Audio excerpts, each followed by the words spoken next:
Marami na tayo 'no? So ito magandang combo ito guys, this is abundance of money, wealth, and riches at saka abundance of love and happiness. So itong dobleng combo gustong-gusto natin 'to, lumalabas palagi sa mga readings, ibig sabihin maganda yung energy sa loob ng tahanan, sa loob ng relationship, romantic and non-romantic guys sa paligid. Talagang nararamdaman niyo yung harmonious na relationship with other people and ito naman is abundance of money. So hindi lang ito applicable sa mga negosyante guys 'no, applicable din ito sa kahit wala kayong negosyo pero ibig sabihin nagiging very stable, very secure yung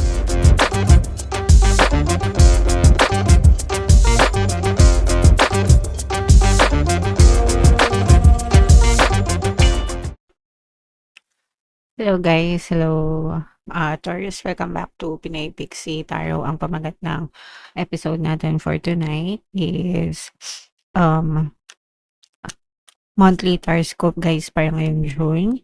Para sa Taurus, Sun, Moon, Rising, Sign, and Venus. Sa dulo ng video guys, magkakaroon tayo ng yes or no pick a card reading. Ito yung deck na gagamitin natin. Pwede kayo guys magtanong ng isang tanong answerable by yes or no. Tapos titingnan natin yung sagot ng tarot sa inyo. So sa dulo ng video yan guys, kaya make sure na tapusin nyo yung video hanggang sa dulo.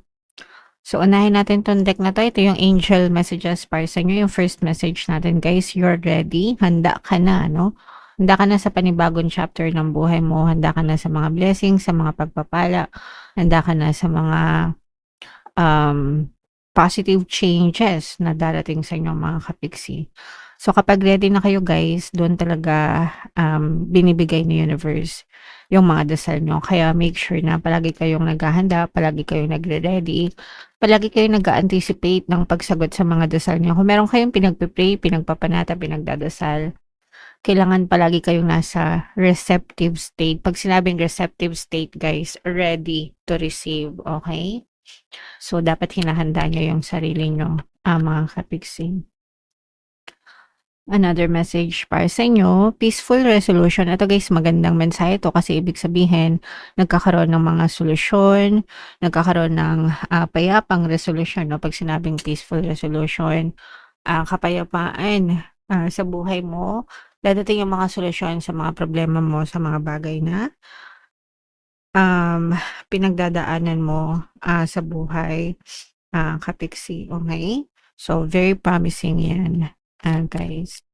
And another message for you, Taurus, improving health, no? So, maganda din ito guys kasi ibig sabihin nag-i-improve yung kalusugan nyo sa kahit anong aspeto guys, no? Pwedeng physical, emotional, mental, and even spiritual for some of you guys, okay?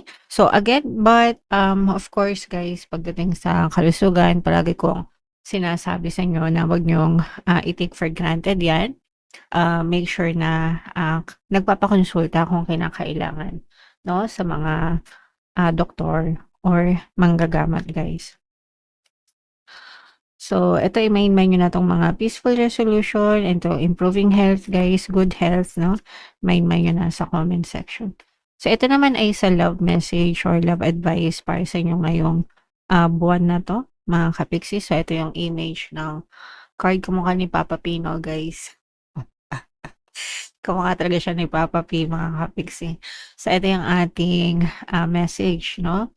Look deep within your heart and you will feel my love. My love for you is as deep as the ocean. So, ito mensahe sa'yo ng person mo, no? So, sabi niya, look deep within your heart para maramdaman mo yung pagmamahal niya sa'yo. Now, my love for you is as deep as the ocean. So, malalim yung pagmamahal sa inyo ng inyong partner o specific person. Siyempre, hindi ito magre-resonate sa lahat. Yung mga bitter, hindi. Sa mga bitter, hindi ito makaka-resonate. Pero if you feel like mahal kayo ng person nyo, yan yung mensahe sa inyo ng person nyo, mga kapiksi. Alright. So, eto na guys. Eto na yung reading natin. Shuffle natin to. Hanapin natin yung energy ng Taurus. Habang sinashuffle ko to guys, panoorin nyo muna yung video natin regarding sa ating paano mag-manifest ng abundance video course. Kapiksi, sawa ka na ba sa mga struggles at hirap sa buhay mo? Masipag ka ba at masikap sa buhay ngunit hindi ka pa rin umaasenso? Ilang beses ka na bang nag-attempt mag-negosyo at mag-invest pero palagi ka pa rin nalulugi? Sa pagkakataon na ito ay maaaring may subconscious beliefs ka na nagiging balakid sa iyong pag-unlad at pagyaman. Introducing, paano mag-manifest ng abundance video course. Dito ay matututunan mong ma-overcome ang mga balakid mo para tuluyan ka ng umunlad, umasenso, sumagana, maging matagumpay, successful at maswerte sa iyong kabuhayan, pera, trabaho, negosyo, salapi at kaperahan ng bonggang-bongga. Dali, mag-send na ng email sa pinoypixie@gmail.com at simulan na ang iyong pagyaman ngayon. Alright, so sa lahat ng gusto mag-avail ng course guys, meron tayong paano mag-manifest ng abundance video course, paano mawala ang third party, at magkaroon ng harmonious na relationship, paano pabalikin si ex or vice breakup. Sa mga interesado guys, mag-send lang kayo ng email sa pinoypixie@gmail.com.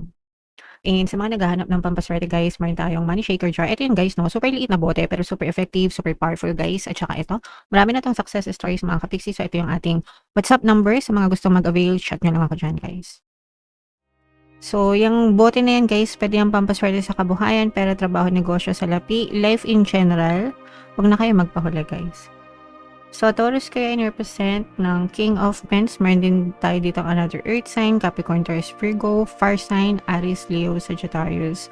For some of you guys, maaaring may ganyang element kayo sa inyong natal chart, or you may be dealing with other signs na may ganyan sa kanilang natal chart. Ito guys, no, nagkakaroon kayo ng trust issue sa ibang tao dahil sa pera, mga kapixie, no?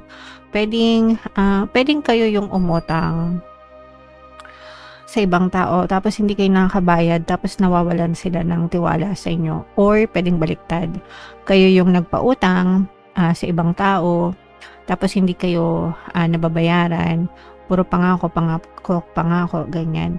Tapos hindi naman binabalik sa inyo. And doon na kayo nagkakaroon ng trust issues. Pero ito guys, trust issues to sa pera, no? And palagi ko naman sinasabi sa inyo guys, okay lang na magpahiram, magpautang ng pera. Pero yung tipong bigyan nyo din ng limitation or boundaries. At saka kailangan, filter nyo rin kung sino talaga or kilala nyo ba talaga yung tao na pinapahiram nyo. Meron ako nabasa sa social media guys, no? Ng katrabaho niya, nang hiram sa kanya ng 70,000 kasi na emergency, na hospital yung parents. Tapos siya, naawa naman siya kasi ang pangako sa kanya kapag nakuha yung policy yata sa insurance, ganyan, ibabalik sa kanya yung pera. So syempre siya naman mabait, so pinahiram niya 70,000, tas isang taon na hindi pa rin binabalik sa kanya yung pera, nakalabas na yung nanay, puro pangako hanggang sa hindi na siya nire-replyan, binlock na siya, ganyan. So mga ganon mga kapixie, no? Syempre yung 70,000 hard-earned money mo rin yun, pinag-ipunan mo rin yun, di ba?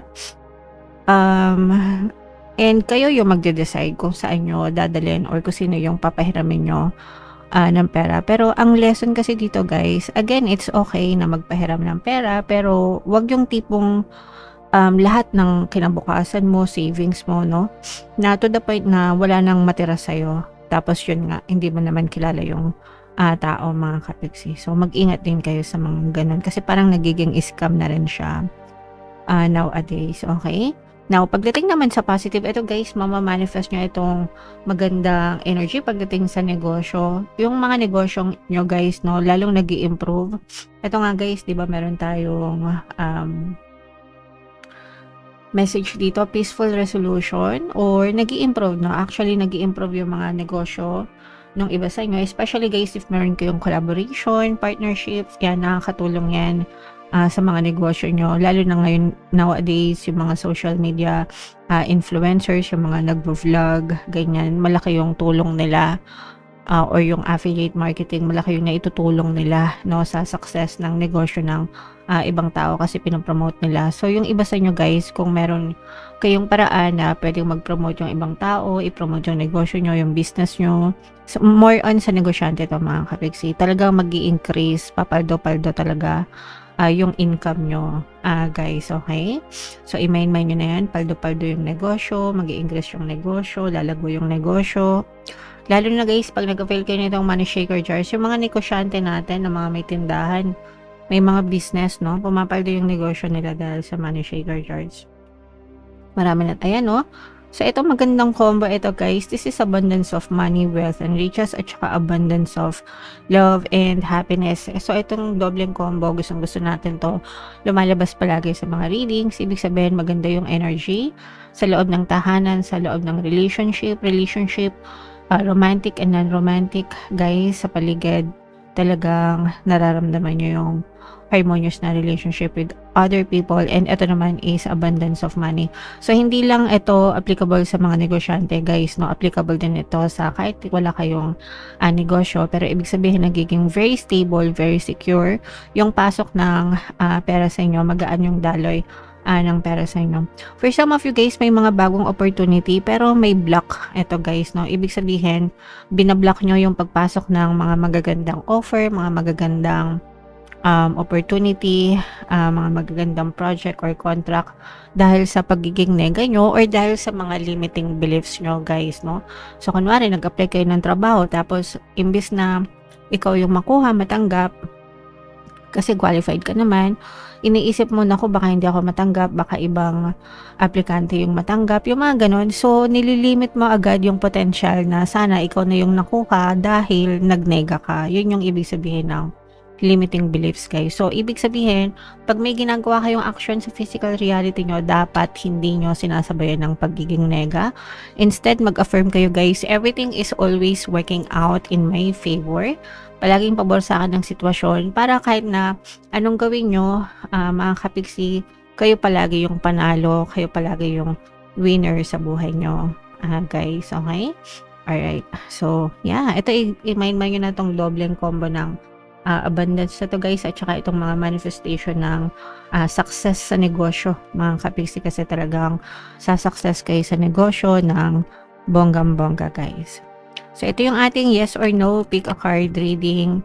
Huminga ng malalim tapos itanong sa isip yung tanong na gusto nyong malaman for June. Answerable by yes or no. Tapos pili kayo ng isang card guys. So, ito yung card 1, card 2, card 3. Kung card 1 yung napili nyo guys, ang sagot sa tanong nyo ay yes. Kung card 2 ang napili nyo, ang sagot sa tanong nyo ay no.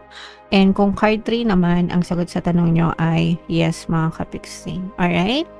Okay, so yeah, comment down below if naka-resonate kayo guys. I-mind nyo na lahat yan sa comment section. For more tarot readings, ito yung playlist nyo.